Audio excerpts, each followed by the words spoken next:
SER Podcast. En la cadena SER, Hora 25. Aimar Bretos. Ábalos y Koldo pasan su primera noche en prisión provisional en Soto del Real. El juez los ha mandado allí porque considera que existía riesgo extremo de que se fugaran. Riesgo máximo, dice el juez. Y los ha mandado a Soto del Real para que esperen allí a que empiece el juicio, que en principio va a ser cosa de unos meses, pocos. Y ese es precisamente uno de los motivos por los que el juez cree que ahora sí había riesgo de que se fugaran, que el juicio va a ser inminente. Esto es porque Ábalos ha jugado hasta el final la carta de seguir siendo diputado. Si Ábalos hubiese dimitido, este caso habría vuelto a la Audiencia Nacional, su proceso judicial iría mucho más lento porque allí hay más causas que tramitar.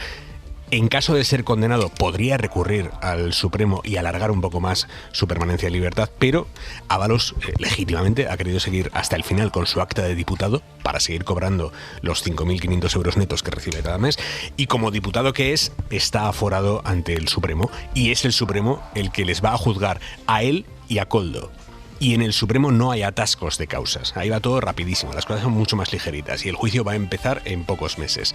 Esa inminencia del juicio es uno de los motivos por los que el juez los manda a prisión provisional, porque dice que hay bastantes motivos para considerarlos responsables criminalmente de la corrupción de la que se les acusa, y porque los 24 añazos de cárcel que pide la Fiscalía para Ábalos y los 19 que pide para Koldo hacen que muy probablemente los dos hayan por lo menos contemplado la idea de fugarse. ¿Fugarse a dónde? Bueno, pues el propio juez habla en sus autos de países hispanoamericanos, porque durante la investigación se le han encontrado propiedades a Ábalos en Colombia o en Perú, y aunque el juez no menciona ningún país concreto, tampoco hay que ser un lince para darse cuenta de que el juez está pensando en Venezuela y en la conexión del sí, porque el juez, hablando de los países hispanos a los que podría fugarse Ábalos, dice: son de conocimiento general los contactos internacionales que ha podido trabar el señor Ábalos en el desarrollo de su función pública, tanto con autoridades como con particulares y empresas de dichos países. Y más o menos lo mismo apunta para Koldo. ¿Y cómo podrían pagarse Ábalos y Koldo esa hipotética fuga de la que el juez dice que hay riesgo máximo? Pues el juez también tiene una teoría aquí.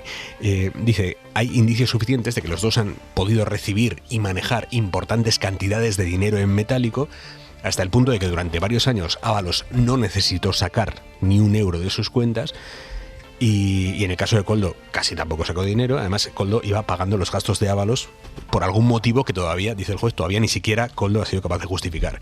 Bueno, pues todo esto, según el juez, permite inferir razonablemente que pueden disponer de recursos económicos bastantes para emprender y sostener una fuga. O sea, el juez tenía clarísimo que esta gente, por lo menos que había contemplado la idea de marcharse.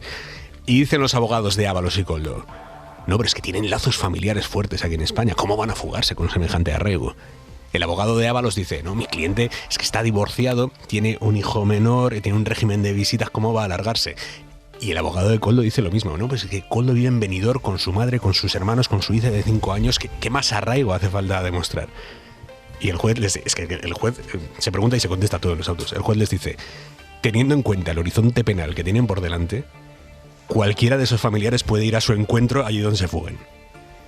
Así que para adentro sin posibilidad de fianza. Prisión provisional hasta que empiece el juicio, y desde esta noche Ábalos y Koldo duermen en Soto del Real.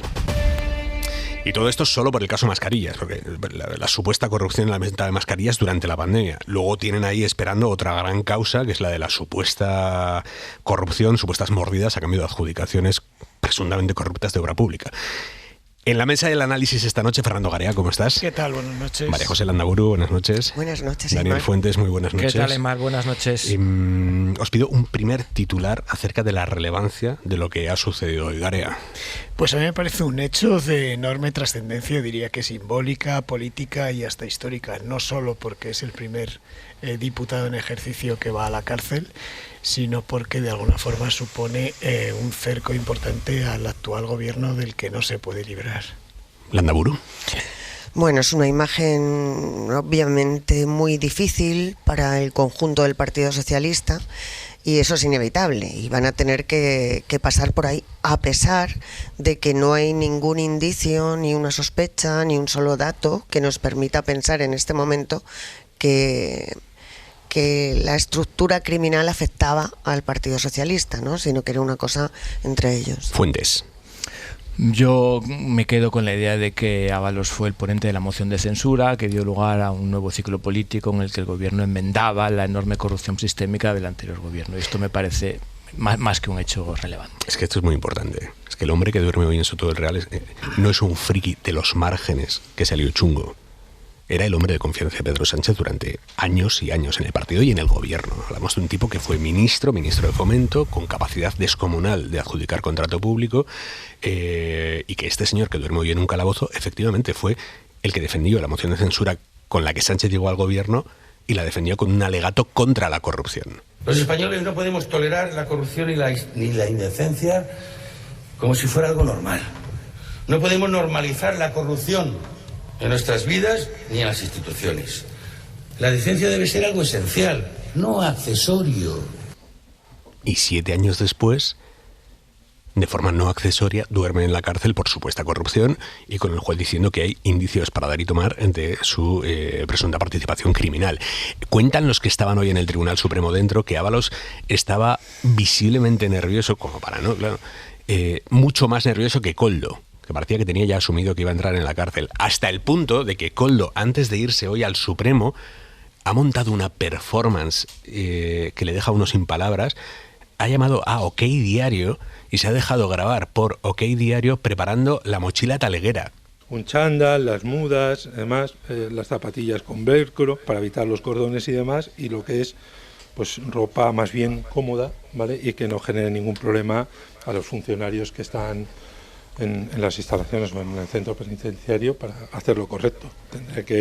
Todavía tendré que aprender muchas cosas, pero bueno, he revisado un poco cuál es el protocolo interno para hacer lo correcto, por lo menos intentarlo. Ellos ya me dirán que son bastantes buenos profesionales. El petate ha llamado a OK Diario para que le graben haciéndose el petate para ir a la cárcel. Y dice, no, mira aquí mis zapatillas, no, con cordones no, porque claro, te los quitan los funcionarios, con velcro. Bueno, pues ya le irán contando, esos funcionarios de prisiones, porque va a pasar un tiempo ahí. Él y Ábalos van a pasar un tiempo ahí, por lo menos hasta el juicio. Y después ya veremos. Miguel Ángel Campos, buenas noches. Hola, buenas noches. El juicio se espera como pronto para la próxima primavera y el juez no le va a dejar salir hasta su celebración porque persistirán los mismos elementos que ha entendido que acrecientan ese riesgo extremo, dice, de fuga. La alta penalidad que se le reclama y las multas millonarias, así como la posibilidad de que maneje efectivo opaco aún no detectado y conexiones con países iberoamericanos o por los contactos que ha logrado en su etapa de ministro que faculten su huida. En este sentido, el magistrado recalca que su hijo ha estado aportándole cantidades de dinero que la defensa de Ábalos explica por un préstamo y que pudiera tener propiedades en Perú a través de la Fundación Fiadelso. De Koldo también dice que dispuso de contactos en Hispanoamérica que podrían facilitar su huida. Tampoco cree el juez que se conculque el derecho de los electores que votaron a Ábalos en Valencia. El tema de su participación política, dice el magistrado, es un asunto que corresponderá a resolver al Congreso vía reglamento. Ábalos ha manifestado que no tiene dinero ni a dónde ir y ha dicho a la SER que su ingreso en prisión es una decisión política que persigue conseguir una declaración colaborativa. El juez ha rechazado el argumento. Dice que si hubiera pretendido eso, una posición impensable para un magistrado, dice, le habría enviado antes a prisión y no a las puertas de la celebración del juicio oral. El exministro se convierte en el primer diputado nacional en ejercicio en entrar en cárcel en la democracia. Ya en los últimos días habíamos visto que tanto Ábalos como Koldo elevaban sus avisos, por llamarlo de alguna manera, en forma de filtraciones, avisos. Empezaron la semana pasada, esta semana, la iniciaron con ese asunto de la supuesta reunión de Sánchez con Otegi en un caserío en Euskadi, una reunión que tanto el gobierno como Otegi niegan. Hoy, antes de entrar a la cárcel, Ábalos ha elevado el nivel de advertencia, digamos. Le ha dicho al diario El Mundo, abriendo el melón de Air Europa, podemos llegar a Begoña, podemos llegar bien llegados. Es el exsecretario de organización del Partido Socialista hablando de la mujer del presidente. podemos llegar bien llegados. Ábalos usa los medios de comunicación para lanzar recados. ¿Hasta qué punto preocupa esto al gobierno en general, a Pedro Sánchez en particular? ¿Hasta qué punto preocupa esto en la Moncloa a esta hora de la noche? Ana Fernández Vila, buenas noches. ¿Qué tal? Buenas noches. Pues Aimar, en el Gobierno y en el PSOE no se dan o no se quieren dar por aludidos tras los avisos de Ábalos con ese cambio de estrategia, y todo su empeño pasa por minimizar el impacto del golpe que supone ver a su exministro y su exsecretario de organización entrando en prisión, y por negar que esto vaya a tener consecuencias para ellos. Hay inquietud, hay desconcierto, eso nadie lo niega, pero insisten los dirigentes con los que hablamos en que no hay nada que pueda decir Ábalos que les vaya a implicar, porque con cada paso de la investigación se demuestra, dicen, que actuó al margen del PSOE y del Gobierno, aunque asumen, eso sí, que el PP usará cada detalle para elevar el caso. Y mientras se esfuerzan por amortiguar el golpe, Aimar, siguen digiriéndolo. Todos los dirigentes consultados nos repiten que era previsible que Ábalos acabara en prisión, que ya lleva mucho tiempo haciéndose a la idea, y que lo de hoy no supera el daño que supuso el estallido en su día del caso Koldo, y ni mucho menos el que les causó su trato vejatorio hacia las mujeres. De eso todavía se están recuperando, admiten, pero hay quien reconoce que lo de hoy es muy duro de ver y les genera sentimientos encontrados, pena, pero sobre todo mucho cabreo. Dicen, se agarran a que desde el primer momento actuaron con contundencia, eso dicen, lo defendía la ministra Ana Redondo. Nosotros hemos actuado, seguiremos actuando, tolerancia cero contra la corrupción, y ahora dejar que actúe la justicia. El Gobierno defiende además que esto no altera su hoja de ruta. Seguimos gobernando, repiten, y minimizan también el hecho de que ahora vayan a contar con un voto menos. Bueno, lo pueden minimizar lo que quieran, pero es verdad que la entrada de Ábalos en la cárcel deja tiritando aún más la suma parlamentaria sobre la que se apoya el Gobierno, porque Ábalos no pierde el acta. Por lo tanto, no puede entrar otro de las listas del PSOE a coger ese acta de diputado. Ábalos, digamos que le meten en el congelador su acta de diputado. Deja de cobrar y no puede votar, pero el acta la mantiene. José Coello, buenas noches. ¿Qué tal, Aimar? Buenas noches. A esta hora, José Luis Ábalos sigue siendo diputado en el Congreso porque ni él ni su abogado han renunciado al acta que le corresponde. Otra cuestión es que tras su entrada en prisión, por cierto, el primer diputado en activo que entra en la cárcel en la historia de la democracia, ha perdido sus derechos y deberes que tiene, entre otros su sueldo y la posibilidad de votar. Y es esto último lo que va a complicar aún más que el Gobierno pueda tener mayorías para sacar adelante iniciativas. Sin el voto de Ábalos, el Ejecutivo necesita un sí de Junts en cualquier votación, porque cualquier otra opción tendrá como resultado una derrota parlamentaria. Si los de Puigdemont se abstienen, el bloque de la derecha y el bloque de la investidura empatarían a 171 votos, y ante esta situación, el reglamento establece que la iniciativa decae, una compleja aritmética parlamentaria que en el PSOE minimizan, como decía Pachi López. Las votaciones seguiremos como siempre. Y que ha hecho que otros socios como Esquerra, en boca de Gabriel Rufián, pidan a Ábalos que deje su acta. Como saben, el acta es pura y únicamente de la persona que la ostenta, ¿no? El diputado, en este caso Ábalos, pero sí que es cierto que parece incompatible entrar en la cárcel por corrupción y seguir aquí con el acta de diputado. Fuentes de la presidencia del Congreso descartan modificar el número de diputados, que se va a mantener en 350, a pesar de que el escaño de Ábalos estará vacío a partir de ahora, a la espera de que el exministro pueda presentar su renuncia, una opción que a esta hora sigue siendo una incógnita.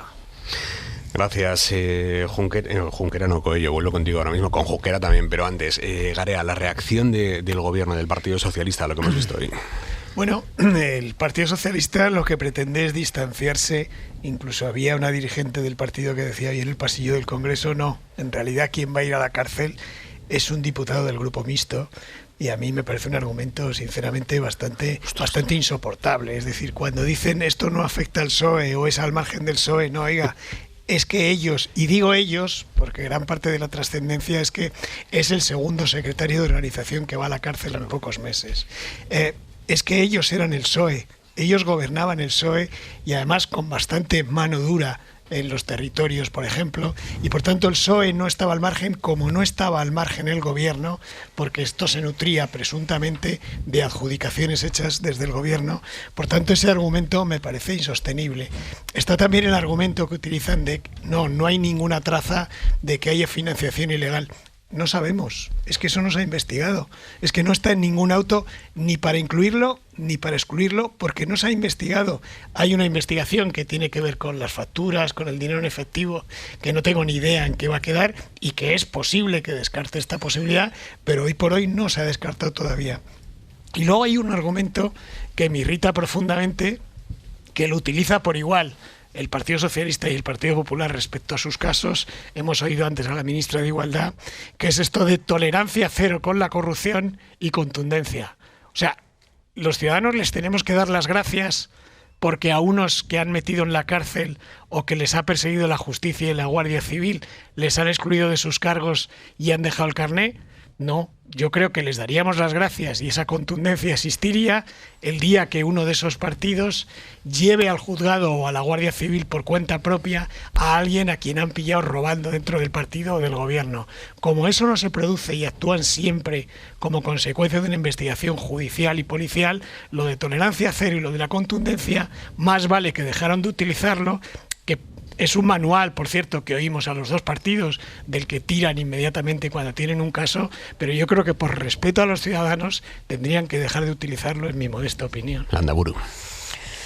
Bueno, pues sí, creo que te voy a irritar un poco con algún argumento, lamentándolo mucho, no es mi intención, pero para irritarnos mutuamente. Pero es que, quiero decir, si ellos hubieran sido... Cuando alguien tiene un problema de este tipo, lo tiene porque no es consciente de que existe. O porque no tiene tenemos que mecanismos de pensarlo control. así, y estoy segura de que si hubiera habido alguna... Es que los delitos por su propia naturaleza se producen en los márgenes, se producen para que no sean descubiertos. Otra cosa es que se descubran, afortunadamente, ¿no? Pero por su propia naturaleza no se va contando, no se van dejando pistas, no se hace partícipes a los demás. No, quiero decir, o sea que entiendo que lo único que se puede hacer, como por cierto la sociedad en su conjunto, también lo podríamos haber aplicado de la policía. ¿Y la policía por qué no lo vio antes o por qué no tal? Oiga, pues porque se producen las cosas cuando salta la chispa.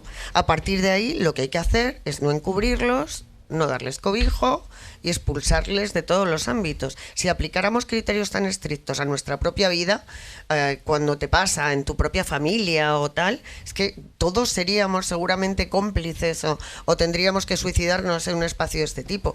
Y ahí me gustaría hablar, Aimar, si es posible, de que no podemos acostumbrarnos tampoco a determinadas cosas. Por ejemplo, y voy a hablar de la justicia desigual. Si vemos los escándalos de las mascarillas, porque en este momento estamos hablando de lo que pasó con las mascarillas, aquí hay gente que se ha forrado muchísimo, que ha cometido delitos fiscales como consecuencia de ello, pero muchísimo, muchísimo.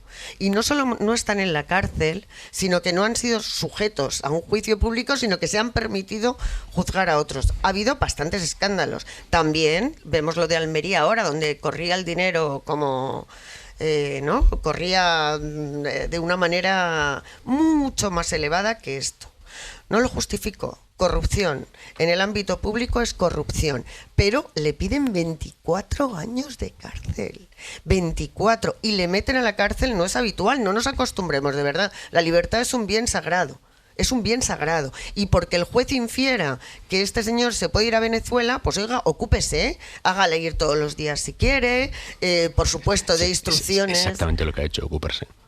Claro, pero se ha ocupado poniendo en riesgo un valor fundamental que es la libertad y que está sobreprotegida en todo nuestro sistema jurídico. Es la ultimísima opción. Fuentes.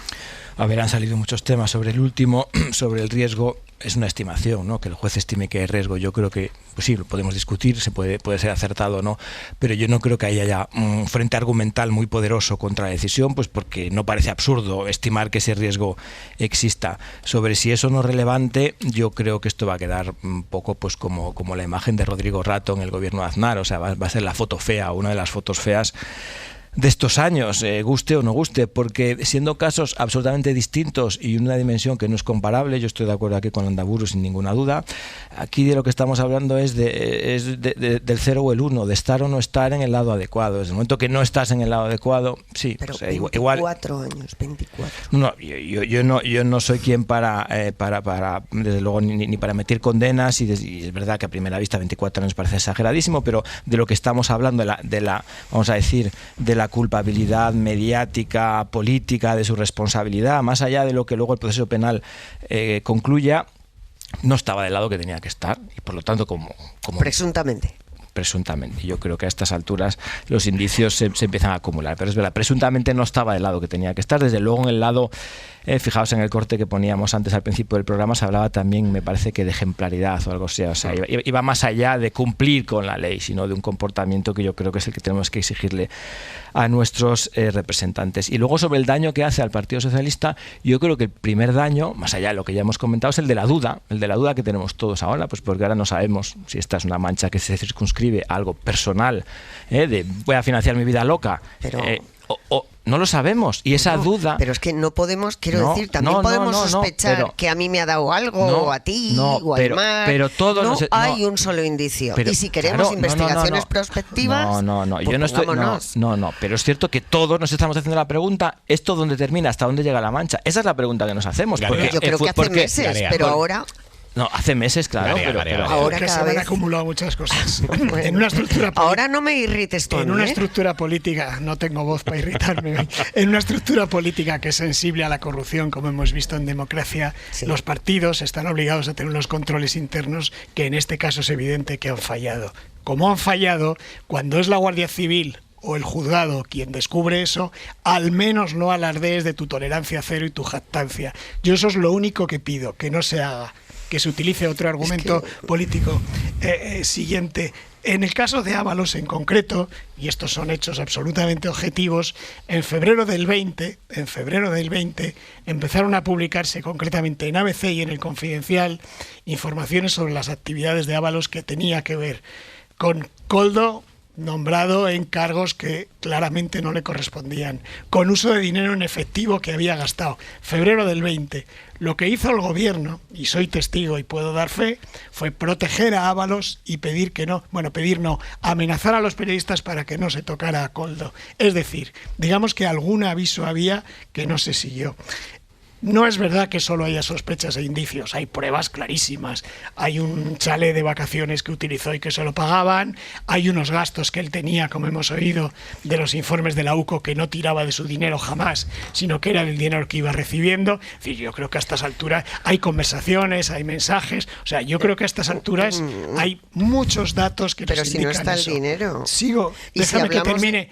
¿Cómo que no está el dinero? ¿De qué ha vivido este hombre con los gastos que ha tenido? Pero ¿dónde está todo eso? Quiero decir, los 95.000 euros pero que se lo ha fundido. Bueno, chico, vamos con lo siguiente. Eso sí que no es un argumento suficiente. Nos escandalizamos con los 24 años. Con los 24 años. Tú eres jurista. Sí. En el proceso penal rige el principio acusatorio. Es decir, si en el inicio del proceso, que es en el que estamos, puesto que se ha producido el procesamiento, no hay una acusación sobre determinados delitos, luego cuando se llega a juicio esos delitos no están incluidos y no pueden ser incluidos. Salvo con el fiscal general del Estado. ¿Qué tendrá que ver con eso? Para eso a continuación hay las conclusiones provisionales y luego las definitivas en las que ya se depuran, digamos, esos delitos. Es decir, el hecho de que ahora se pidan 24 años de ninguna manera significa que finalmente el fiscal vaya a pedir 24 años, ni que vaya a incluir todos estos delitos, que muchos son complementarios y casi excluyentes uno sobre otro. Y ya termino. La prisión preventiva. Hay jurisprudencia que indica que cuando hay petición de penas tan alta del fiscal, para asegurar la presencia del reo en el juicio, tiene que decretarse esa prisión. Eso es discutible porque es algo que no es objetivo, es subjetivo del juez considerar si existe ese peligro o no. Pero como es objetivo, no es discutible que el juez puede tener la percepción de que eso se puede producir claramente. Y hablamos de comparación con otros casos, sé de quién hablas, del novio de Ayuso, pues veremos los años que le pide finalmente el fiscal, veremos a ver cuando se acerque la vista oral y veremos a ver qué ocurre. Pero hoy por hoy desacreditar un caso con lo que ocurre en otros, sinceramente... Landaburu y Fuentes. Vamos a ver, primero, yo he dicho que no había indicios, tú has dicho, no es verdad que no haya indicios. Bien. Pruebas. No hay ninguna prueba hasta que no se practiquen en el juicio oral. Tenemos informes que son de risa, de la UCO. Tenemos otros informes de contrario que por lo que sea, no hemos visto. Este señor tenía muchísimo dinero por todas partes, pero nadie sabe dónde está.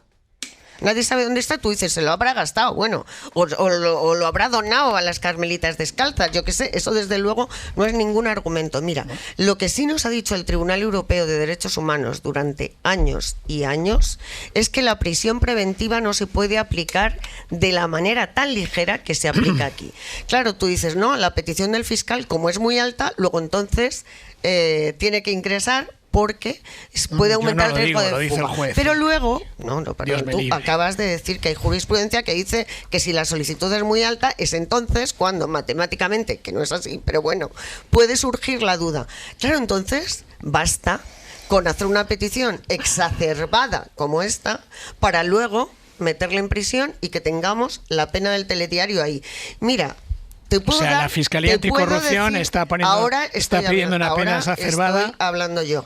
Yo te digo que bajo ese argumento bastaría, como ha bastado, con decir eso, oye, me vas a irritar ahora a mí. Venga. Y mira que soy poco irritable. Bastaría con pedir una pena tan alta, meterle en la cárcel y luego ya veremos si la rebajamos, la solicitud. Pero oiga, ¿qué clase de frivolidad es esta?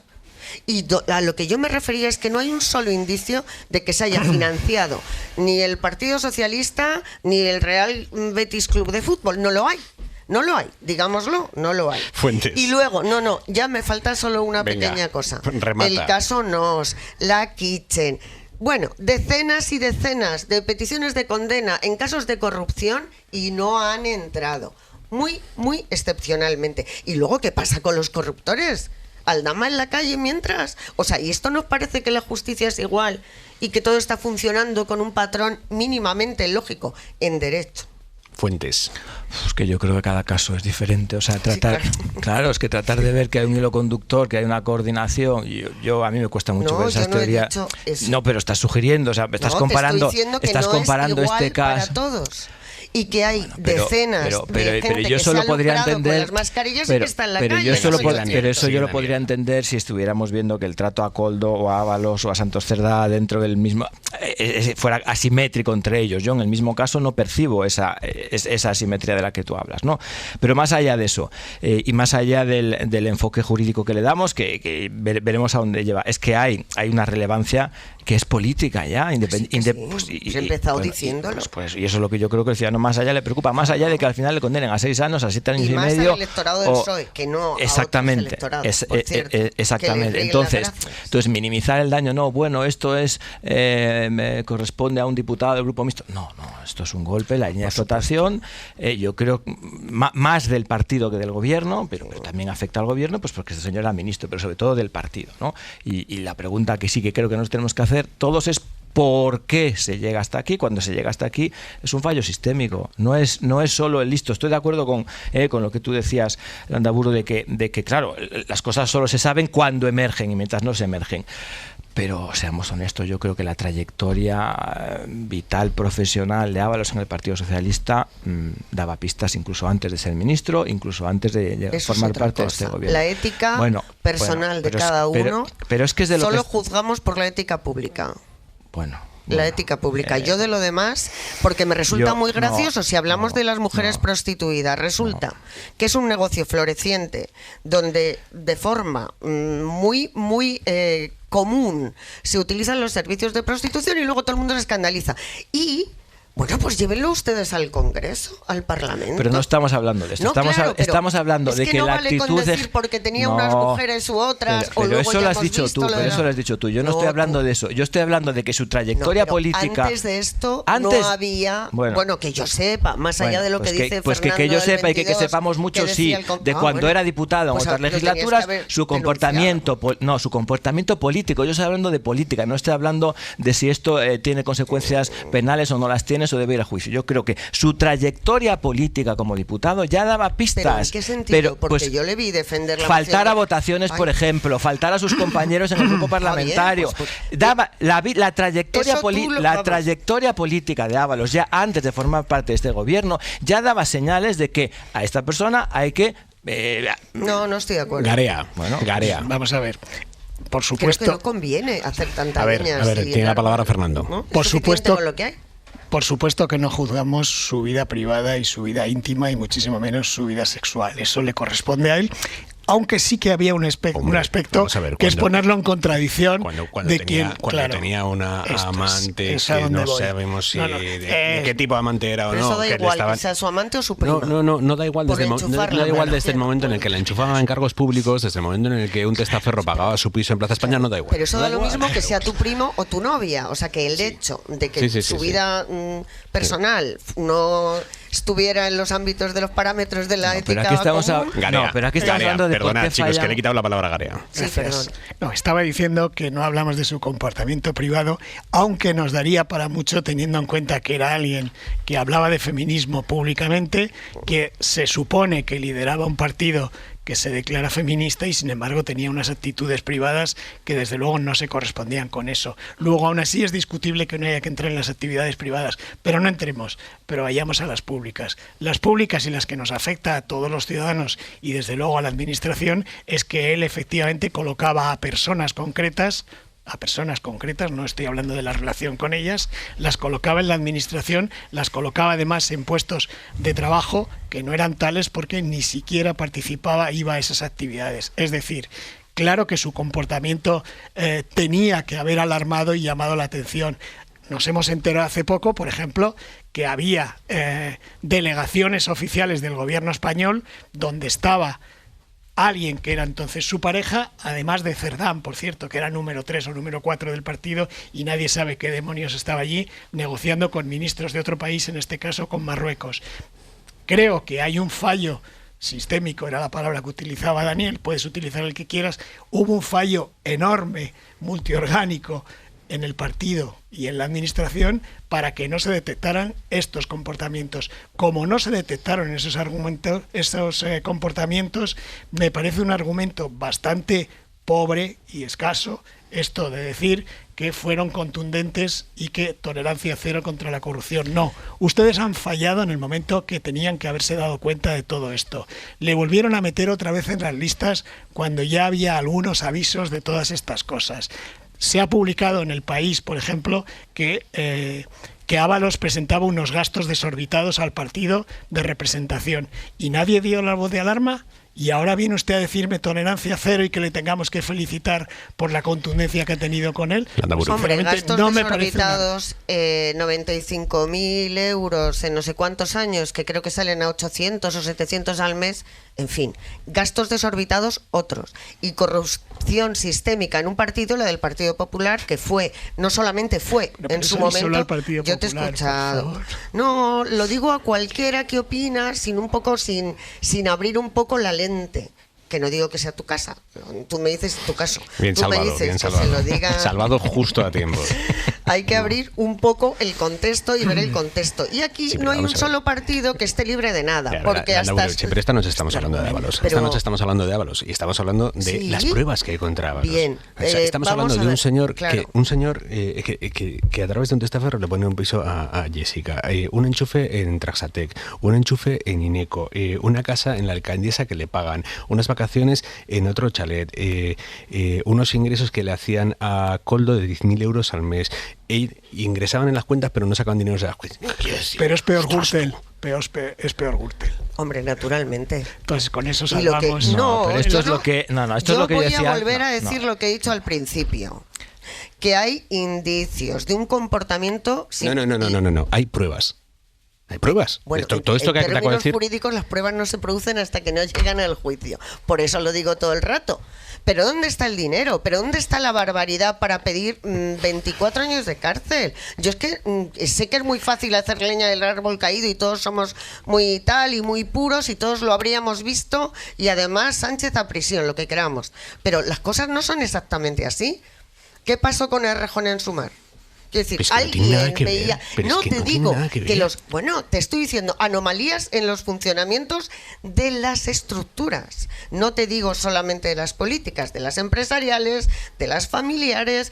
Quiero decir, a ver si es que ahora es la primera vez que reprobable. Sí, lo puedo, si queréis lo grabamos y lo repito cada 10 minutos. No hace falta. Fuentes. Sí, pero no tan loco. Fuentes. En fin, yo vuelvo a lo mismo, que esto tiene, más allá de las consecuencias penales, pues tiene un daño político enorme y que hay una responsabilidad que yo creo que es ineludible, que viene de lejos y que aquí han fallado muchos mecanismos de previsión y alerta que tendrían que haber saltado. Dicho lo cual, hay algo positivo como ciudadanos, si abrimos un poco el foco, el sistema está funcionando. Nos puede parecer mejor o peor la prisión provisional, pero el sistema está... desde el punto de vista del ciudadano que dice, oye, ¿qué le ocurre a un ministro que se ve implicado como actor protagonista en una trama de corrupción? Pues lo que le ocurre es esto, ¿no? Bueno, pues yo me quiero quedar también con eso. Volvemos ahora mismo en Hora 25. Hora 25. Aimar Bretos. Con Ábalos y Koldo en la cárcel, Feijóo ha comparecido esta tarde, ha convocado una concentración para este domingo en Madrid, en el templo de Devot. El PP recupera la estrategia que ya usó contra la amnistía, que es mucha calle, pero poco avance parlamentario, digamos, porque no hay moción de censura a la vista, que es lo que Feijóo sí podría presentar. Eso sí está en su mano. Pero vuelve a convocar a la calle. De hecho, vuelve a convocar con el mismo lema que ya utilizó antes de que se destapara todo esto. El PP convoca el domingo, mira que hay Madrid, y el PP convoca a los cabreados con Pedro Sánchez a 400 metros de la sede del PSOE en Ferraz. Los convoca en el templo de Devot. David Junquera. Buenas noches. Feijóo llama de nuevo a las calles. Es la 7ª vez que lo hace desde que preside el PP. Elige de nuevo el templo de Devot a la vera de Ferraz y prácticamente repite eslogan. Si en junio en Plaza España llamaba a elegir entre mafia o democracia, algo que levantó polvareda, ahora hace lo mismo reafirmándose. Efectivamente, o mafia o democracia. Dicen los populares que Sánchez es la manzana que ha malogrado el cesto. No es mala suerte, no es una conspiración del Poder Judicial. El señor Sánchez no es un hombre rodeado de manzanas podridas. Me temo que ha sido al revés.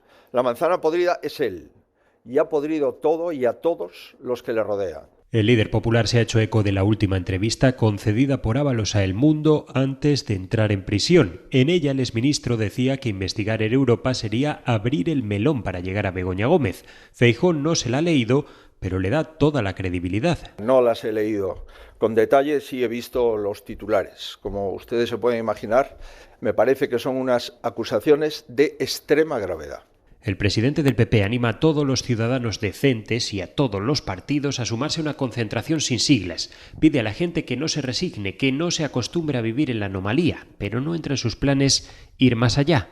Si me hubiese precipitado presentando una moción de censura sin los apoyos necesarios y sin toda la información que ahora ya conocemos, evidentemente me hubiese equivocado. Creo que he acertado y espero seguir acertando en el futuro. No habrá moción, habrá concentración, amenaza día frío en Madrid, fin de lluvioso, hay poco tiempo para prepararlo todo y Vox se ha mostrado en contra, pero el PP espera un éxito de convocatoria. Concentraciones como respuesta, Garea. Bueno, yo creo que lo que hace el Partido Popular, lo que hace Feijóo es intentar coger la bandera de, como dirían ellos, del antisanchismo, precisamente para que no se la rebote Vox. Yo creo que es una manera de intentar movilizar a sus electores precisamente sobre esto. Tiene un problema y es que lleva ya unos cuantos años con esta especie de ansia de pretender que cada momento vaya a caer el gobierno, vaya a caer Pedro Sánchez, y a cada momento cree que es entonces cuando se va a ocurrir, y eleva unas expectativas de su electorado y sus militantes que al final terminan por no cumplirse, y ese es el riesgo que tiene. Pero yo creo que lo que busca precisamente es esto, es equivocado probablemente lo de hacerlo tan cerca de la sede del PSOE. Esto que ha dicho hoy de que es una manifestación contra la corrupción justo en el momento que él tiene lo de Almería es mínimamente, como mínimo, arriesgado, pero me parece que lo que está intentando es eso, antes de que Vox le arrebate ese puesto, intenta dar el paso para movilizar a los suyos. Fuentes. Lo de que el lema de la convocatoria, uno de los motivos, sea contra la corrupción, así en manera genérica, me parece que se le puede volver en contra. No es la primera manifestación que pincha, las últimas también, por cierto, en Plaza de España, en la misma zona o cerca, pues fueron, desde luego no fueron un éxito. Yo sigo pensando que el gran error uno, por lo menos estratégico, el Gran Partido Popular, así más reciente, fue en julio pasado. Yo creo que esta ansiedad de plantear la legislatura como si fuese una competición de 100 metros lisos en lugar de una carrera carrera de 3.000 obstáculos les está cegando un poco. Yo me esperaba realmente que en julio de 2025 en el Congreso Nacional Feijóo hubiese cambiado de estrategia y hubiese dicho, bueno, seguiremos siendo oposición, pero el palo y la caña y el mamporro se lo vamos a dejar a mis colaboradores y yo me voy a presentar aquí como el próximo presidente del gobierno, me voy a vestir en ese presidencialismo, me voy a rodear de colaboradores, de futuros responsables de áreas, voy a empezar a hablar de país, de proyecto, etcétera. Esa parte más constructiva que yo creo que los ciudadanos queremos ver en aquel que aspira a ser el próximo presidente del gobierno. Ha renunciado a todo eso y no parece dar pistas más allá del caña y bueno, esperar su momento por mero desgaste. Landaburu. Es cierto, se rodeó de Montoro en el equipo económico, justo cuando decidió reforzar la posición técnica, que también me parece, del equipo de Montoro, que también me parece curioso, o sea, me parece hasta lógico. Es como han funcionado ellos siempre. La verdad es que es contradictorio como poco.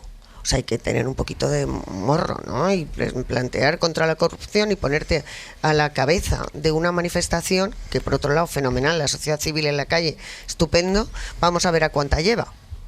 Porque a mí esto de las convocatorias abiertas lo que me suenan es que como con los míos solo no voy a ser capaz de dar la imagen de fuerza que solo esa imagen le podría venir bien, una imagen potente de las calles llenas de gente quejándose contra el propio Partido Popular también, ¿no? Porque claro, como adalid de la corrupción en el pasado y actualmente con los casos que tiene, pues imagino que nos llama a que nos manifestemos también contra ellos. Bueno, más allá de todo esto que puede tener la gracia justa, yo creo que lo relevante es que seguimos sin ver la alternativa.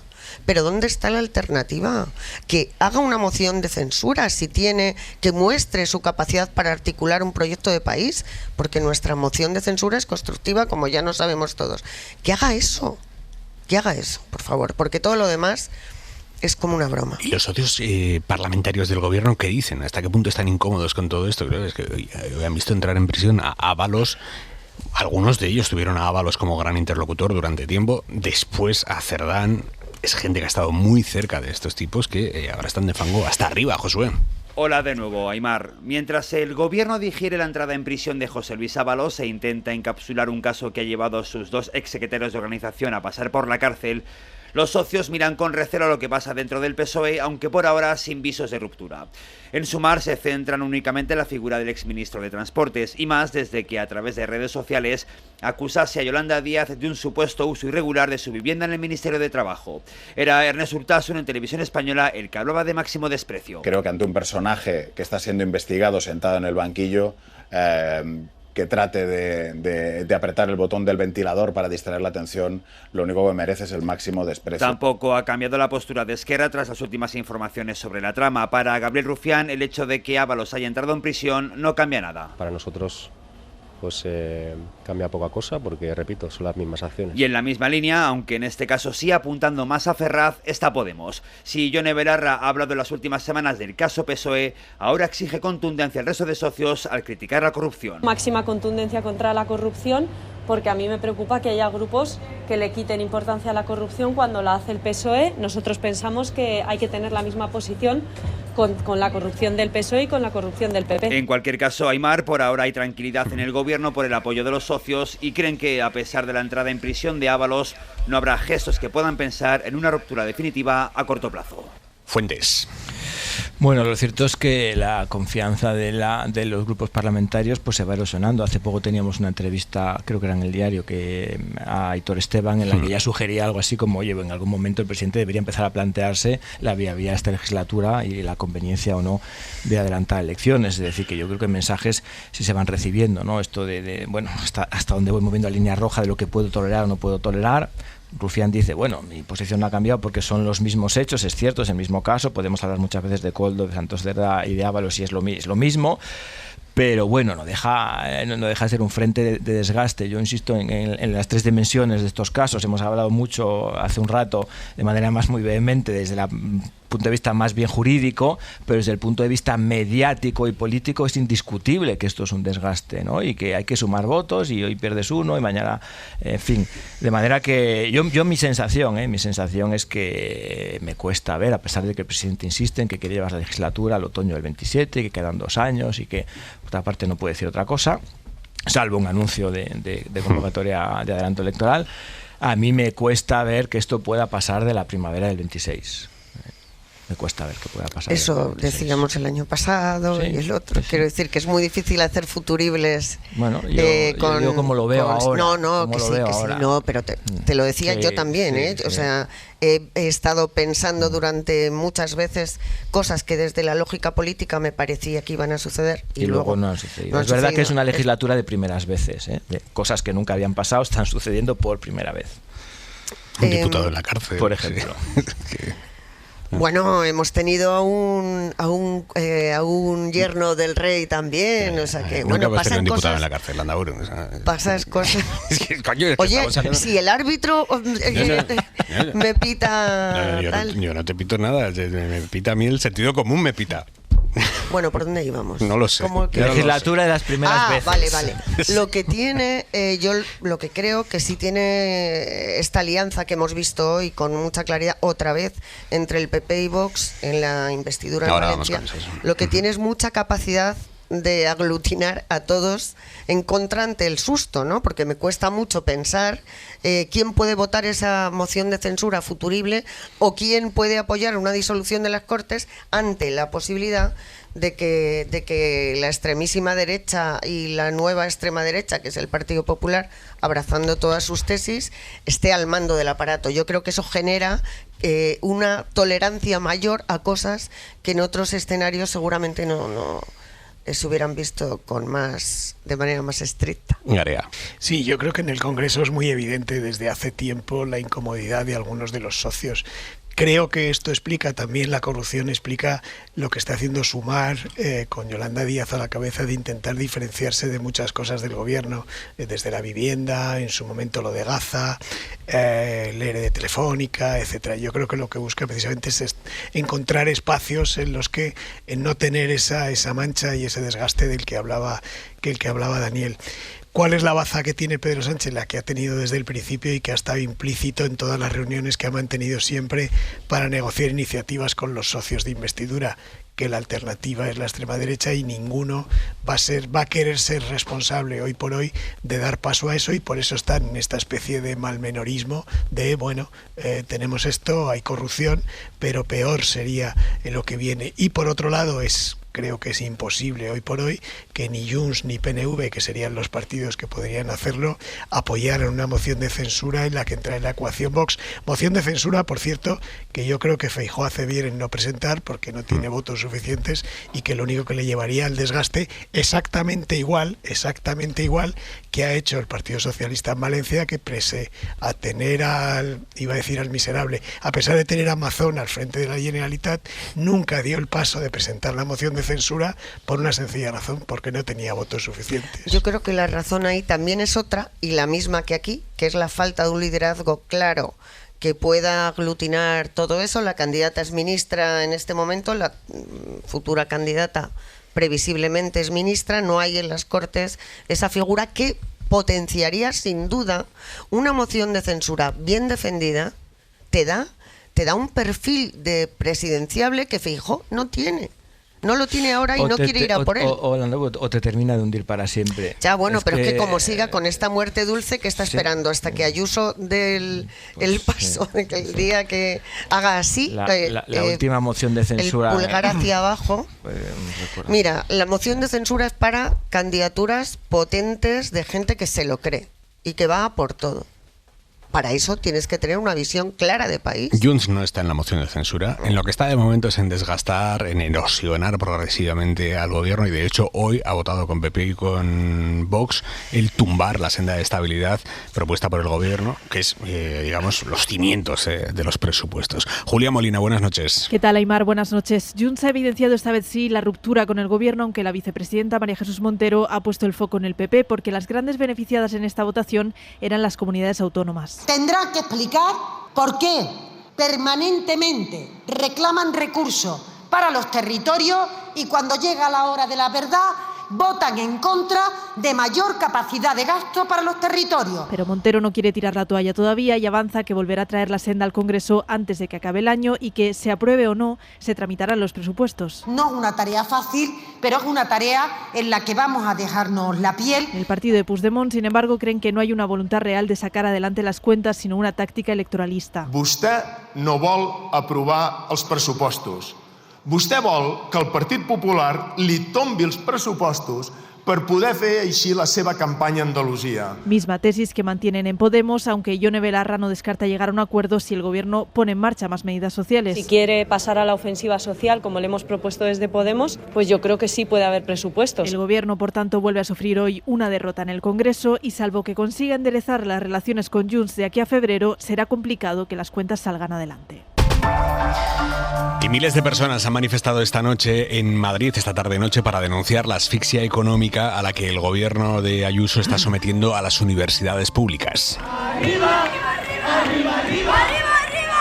¡Arriba todos a luchar! ¡Que asfixian a la uni, que asfixian a la uni! ¡Lo vamos a parar! Esta manifestación pone fin a 2 días de huelga en las universidades madrileñas ante una realidad que es agónica. Fuentes, tú la has denunciado en este programa muchas veces y hoy miles de personas han salido a la calle. Miles, son miles, ¿eh? O sea, no ha sido una cosa testimonial, no han sido muchas personas, profesores, alumnos, familias en las calles hoy. Sí, yo creo que van a ser necesarias muchas más movilizaciones y mucho más activismo para que haya una reflexión profunda en quien tiene que tomar decisiones.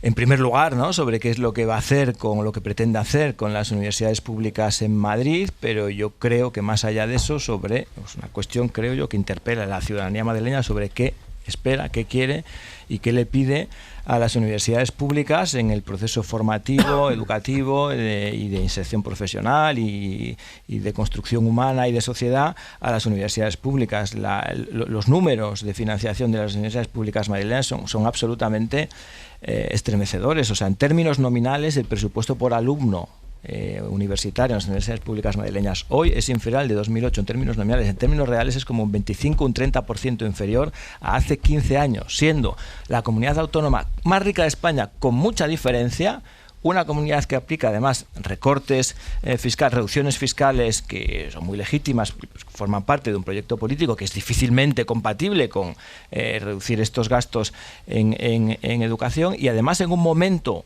económico de bonanza. Es decir, no hay un argumento que no sea el puramente ideológico de proyecto de país o de comunidad autónoma que justifique el trato económico que la comunidad autónoma está dando a las universidades públicas madrileñas. Hora 25, volvemos ya.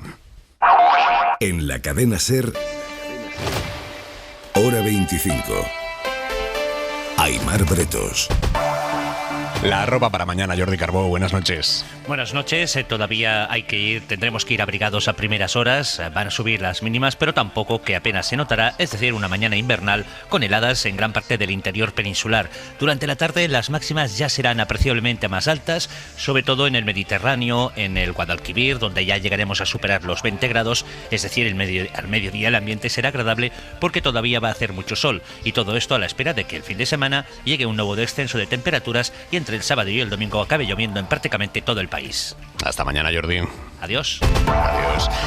Hay media el larguero con Manu Carreño. Antón Meana, muy buenas. Hola, ¿qué tal, Aimar? No puede ser más oportuna la conexión. Termina justo ahora el partido del Betis, que ha ganado en la Europa League 2-1 al Utrecht en su estadio. Buen triunfo del equipo de Pellegrini, pensando en el derbi sevillano del próximo fin de semana. La buena noticia ha sido esta, las malas, las derrotas por la tarde del Celta, que ha perdido con el Ludogorets 3-2 en Bulgaria, y del Rayo, que ha perdido en Bratislava ante el Slovan 2-1. Y por cierto, estaremos a las 11:30 en Dinamarca, porque primer partido de Chus Mateo, seleccionador de baloncesto, que ha ganado en Copenhague, y estará en directo con Manu Carreño. Abrazo, Meana. Un abrazo, chao. Adiós. La primera noche entre rejas para Ábalos y para Koldo. Manuel Javois, muy buenas. Aimar, ¿cómo estás? Buenas noches. Imagen, esa. Una imagen muy simbólica, en fin, ha entrado en la cárcel, fíjate, ha entrado en la cárcel Ábalos sin fianza, acusado de organización criminal, de cohecho, de malversación, de tráfico de influencias, de uso de información pública, y fue el hombre del Partido Socialista que atacó la corrupción del PP en la tribuna del Congreso durante la moción de censura. Yo estoy seguro de que los militantes socialistas estarían diciendo lo mismo hoy que están diciendo si esto le hubiese ocurrido al Partido Popular. Estoy profundamente seguro de que esto sería así. Fíjate, José Luis Ábalos no se ha hecho rico, que se sepa todavía. Ha disfrutado unos años, tampoco muchos, de una vida de excesos y de contradicciones ideológicas, de la que podía haber disfrutado, creo yo, sin infringir la ley. Y le han pedido 24 años de cárcel. No tengo la impresión de que haya sido el más listo, y lo que se va a juzgar es si ha sido el más ingenuo, porque candidatos sobran. Prototipo absoluto de pícaro español que cede a sus pasiones más bajas sin pensar en las consecuencias. A nadie más se le ocurre pensar que a él no le va a pasar. Es decir, la corrupción es como la droga, solo engancha a los demás.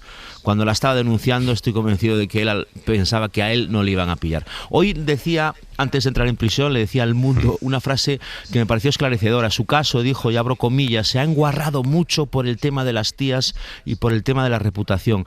Hay una semántica moviéndose dentro de Ábalos que nos precipita gráficamente. Y creo que ya no caben paños calientes en el PSOE ni promesas de que todo va a ir bien ahora. Fue mal cuando menos podía ir mal. Puede excusarse la situación como se quiera. Han visitado la cárcel y estos son hechos, su número 2 y su número 3, y cuando pasa esto la gente no mira al número 4. Un beso, Javois. Un beso, chao. Juanfran Pérez Llorca, del Partido Popular, es ya el nuevo presidente de la Generalitat Valenciana gracias a los votos de Vox. En su discurso de investidura, Pérez Llorca ha dejado claro que no le ha importado nada ir pasando por todos los aros que le ha marcado Vox como condición para hacerle presidente, empezando por la inmigración. També vaig afrontar amb serenitat el debat de la immigració. És un problema real que està a totes les ciutats i a Se ha totes referido les... al debate de la inmigración como un problema real. Joan Jimeno. Sí, Pérez Llorca se ha rendido a las exigencias de la ultraderecha para conseguir el sí de Vox. En el debate sobre inmigración ha llegado a decir... Vox va abandonar el Consell i ens advertia que havia que abordar este debat amb serenitat i el temps està demostrant que había motivos para hacerlo. Que Vox tenía razón cuando advertía al PP que había que abordar el debate de la inmigración con serenidad en el momento en el que abandonó el gobierno el año pasado.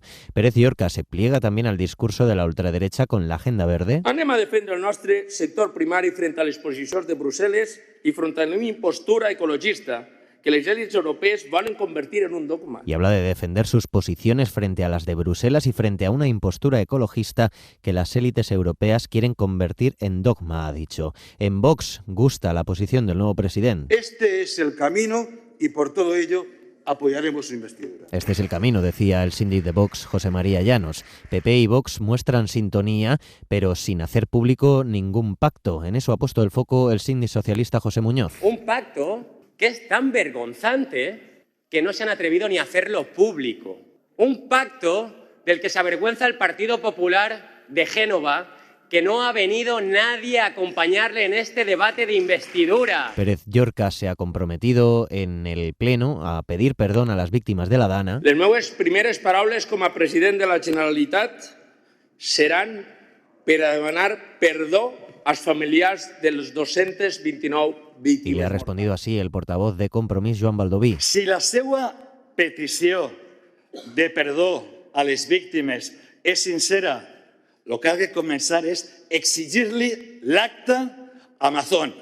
I si no, es tot un paripé. Que dice que el verdadero perdón sería exigirle el acta de diputado a Mazón para que la jueza de la Dana pudiera llamarle a declarar. Un Carlos Mazón que solo ha estado en el Pleno durante 17 minutos al final del día ya para votar, porque dice hoy era fundamental que el protagonismo se lo llevara Juanfran Pérez Llorca. Garea. Bueno, yo creo que no se puede infravalorar a Vox. Yo creo que tienen posiciones fascistas y en contra de los derechos humanos, pero tienen estrategias inteligentes y eficaces. Han visto sangre, han visto que en la Comunidad Valenciana hay una herida profunda y primero utilizaron esa debilidad de Mazón y ahora están utilizando la del PP en conjunto y la de Pérez Llorca en concreto, y por eso le ha colocado el pack completo de todas sus posiciones. Yo creo que este discurso, si no lo ha redactado Vox, lo podía haber redactado Vox perfectamente. Y además lo hacen como lo están haciendo desde el último año y medio, si no me equivoco, que es no estando presentes en la gestión de las comunidades, precisamente para no tener desgaste, por ejemplo, como lo hubieran tenido con la Dana, los incendios forestales en Castilla y León, etcétera, porque a Vox las comunidades autónomas, los gobiernos autonómicos no les importa. Lo que pretende es el gobierno nacional y estar en el gobierno central, y las comunidades las utilizan como plataformas. Y yo creo que hoy ha sido un ejemplo de cómo ha conseguido utilizar la debilidad del PP en Valencia para venderle todo su argumentario y todas sus posiciones políticas, que el PP no ha tenido más remedio o ha aceptado comprarle antes de convocar elecciones. ¿Tú crees que esa estrategia de no entrar en los gobiernos autonómicos la van a mantener también en Extremadura, en Castilla y León, en Andalucía hipotéticamente? Pues eso es jugar a adivino, pero si son coherentes con lo que han hecho hasta ahora cuando decidieron salirse de los gobiernos autonómicos, yo creo que sí lo van a hacer. Eso no quiere decir que no vayan a buscar imponer a esos gobiernos, si es que la aritmética se corresponde con eso, vayan a intentar vender todos sus postulados precisamente para hacerse valer, pero yo tengo la impresión que lo que les preocupa realmente son las elecciones generales, que es donde quieren sacar un buen resultado, y no esa gestión autonómica donde, insisto, hay un desgaste, como estamos viendo en el último año especialmente. Landaburu. Sí, casi es de manual lo de quedarte fuera para evitar el desgaste. Además es que pueden hacerlo, porque pueden perfectamente, si en el caso de que hubiera elecciones y consiguieran su objetivo de gobernar el país y tal, entonces pueden dar marcha atrás y entrar en los gobiernos que quieran, siempre que tengan la capacidad de hacerlo. Bueno, yo creo que la estrategia no es mala en términos políticos, pero también cuentan con el error del adversario, en este caso del Partido Popular, que hoy ha tenido que asumir todas y cada una de los postulados neofascistas de Vox, pero es que en otras ocasiones no tiene que hacerlo y lo hace igualmente. Porque la inclusión del discurso de inmigración o la absoluta negación de las políticas o de género o de especialmente las medioambientales, para que ellos hayan ido comprando y entrando en ese marco, lo han ido haciendo porque pensaban que era la forma de atraer al electorado de Vox de nuevo al PP. Y lo que estamos viendo es que es justo lo contrario. O sea, que aquí hay una buena estrategia por un lado y un error evidente por el otro. Y claro que no hay que minimizarlos. A mí lo que me dan son auténticas pesadillas. Pensar que esta gente en el discurso de hoy, habéis visto, en el discurso, precisamente en la comunidad donde se ha producido la Dana, donde ha muerto tanta gente, y todo lo que viene a decir es las políticas absurdas, la senda verde, o no recuerdo cómo se llama, precisamente ahí, en el epicentro de cómo hemos visto lo que un desastre natural no prevenido, no previsto, no avisado y no atajado suficientemente puede producir. En fin, da miedo. Además del, bueno, no sé si torpeza o probablemente más debilidad que torpeza en este caso por parte del Partido Popular, o acierto de Vox de no entrar en el gobierno, yo creo que hay otros dos relevantes. Es que el pacto no está escrito, y todos hemos visto en comunidades autónomas y en el propio gobierno estas experiencias que ya no son nuevas de gobiernos de coalición, que lo que dejas escrito en un pacto al final es materia de debate, de compromiso político, de tensiones internas, pero también puede ser materia de manejar o controlar a tu parte, a tu socio de gobierno. Aquí nada está escrito, las palabras se las lleva el viento. Eso es estupendo para Vox y es una muestra también de debilidad del Partido Popular. Y en relación con esto, esta ausencia de pacto escrito la han reemplazado, si seguís la línea argumentaria, además lo has repetido varias veces, esto no es ideología, esto es sentido común. Y a continuación, no al pacto verde, no a la energía nuclear, etcétera. O sea, no es ideología, es sentido común, pero yo te meto todas las cucharaditas una tras otra de mi carga ideológica, haciéndolo pasar por sentido común. Más allá de quien gobierna, que por supuesto es importante, y más allá de con quién se pacta, fíjate, en fin, que si se pacta con Bildu unos o si se pacta con Vox con los otros. Yo creo que lo que realmente va a estar en juego, digo, más allá de quien gobierna, que es por supuesto relevante, es la agenda, ¿no? Y yo creo que aquí la agenda se escora a la derecha cada vez más, independientemente de que la correlación de fuerzas pueda ser un poquito mejor, que no lo parece para el Partido Popular, o para Vox, que sí lo parece. Eso es lo que yo creo que me resulta a mí particularmente más inquietante, ¿no? Que la agenda de políticas que en principio se vislumbra a años vista es cada vez más escorada a la derecha. Que por otra parte es una tendencia no solo de España, No solo en sino España. mundial y europea. No solo en Es más, España. me atrevería a decir que España es de los países donde la derecha tradicional más resiste frente a la Sí, ultraderecha, sí. si lo comparamos, por ejemplo, con Italia, con Francia, con Alemania. Aquí lo hemos comentado muchas veces, esta paradoja de que tenemos la sensación, bueno, más que sensación, es la vivencia, ¿no? Mediática en el debate político de confrontación entre el bloque de la derecha y el bloque de la izquierda, clarísimo en España, pero realmente la confrontación de agenda pública, la que realmente nos debe importar, porque es la que nos va a influir, se está viendo en el seno de la derecha. Ahí es donde está jugando el partido. Lo que suceda entre PP y Vox aquí, como en Estados Unidos, entre los republicanos de todavía y los MAGA, eso es lo que nos va a condicionar. Bueno, esperemos que no. De algunas tenemos esperanza de que las cosas no lleguen a ese extremo y que pueda haber un pacto de demócratas que impida que los resultados de las urnas lo hagan posible y que haya un pacto de demócratas para impedir esto, para impedir que se lleven por delante nuestros derechos, porque eso es lo que van a hacer. En Francia, hoy han anunciado que recuperan el servicio militar voluntario para jóvenes de entre 18 y 25 años. Va a durar 10 meses y Macron, el presidente, lo justifica por la amenaza rusa. Francia, Lucía Riera. Macron quiere dar a los jóvenes la oportunidad de servir porque percibe un deseo de compromiso. Un nuevo servicio nacional va a être institué. Por eso propone un nuevo servicio nacional puramente militar que será voluntario, remunerado con al menos 800 euros al mes y durará 10 meses con un primer mes de formación. El objetivo es duplicar el número de reservistas para 2035, sumando casi 50.000 más. Serán jóvenes, la mayoría hombres y mujeres de 18 y 19 años, movilizados progresivamente, empezando este mismo verano con los primeros 3.000. Nous ne pouvons pas revenir au temps de la conscripción. No podemos volver a la época del servicio militar obligatorio, pero necesitamos movilización, ha justificado Macron, ante un peligro creciente de guerra extendida en Europa. Eso sí, insiste, Nos jeunes, je le dis avec clarté, serviront sur le territoire national. nuestros jóvenes prestarán servicio únicamente en el territorio nacional. La idea no es en ningún caso enviarlos a luchar a Ucrania.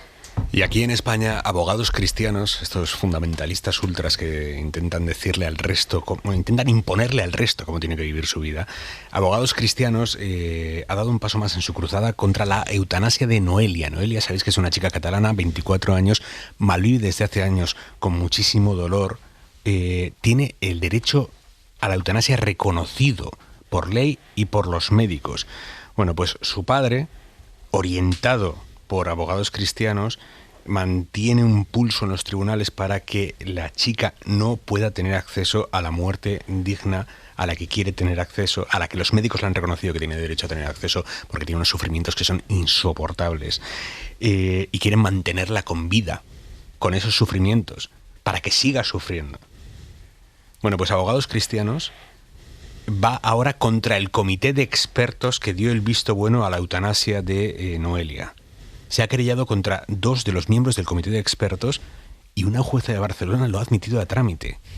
Allí nos vamos a Barcelona, Martí Oliver. La querella es contra un médico y una jurista de la comisión que avalaron la eutanasia de Noelia. Dicen los querellantes que falsificaron un informe para favorecer que su caso llegara a la comisión y con estos indicios un juzgado de Barcelona ha decidido admitirlo a trámite. Es una cuestión formal, pero la estrategia de estos abogados ultras pasa ahora del terreno administrativo a lo penal. Hasta ahora, y aunque la comisión avaló la eutanasia por unanimidad, han conseguido que su caso esté bloqueado en los tribunales durante 1 año y medio. Su padre se opone y de la mano de abogados cristianos han conseguido recurrir hasta llegar al Tribunal Supremo, que tendrá que valorar si la oposición de un familiar directo es suficiente para bloquear el derecho a morir dignamente. Mientras, la joven, que desde que intentó suicidarse sufre de un dolor neurológico crónico, continúa empeorando y desde hace unos meses necesita sedantes para soportar el dolor. Es que es sadismo, es que es encarnizamiento, es que es inhumano. Para no perderte ningún episodio, síguenos en la aplicación o la web de la SER, Podium Podcast o tu plataforma de audio favorita.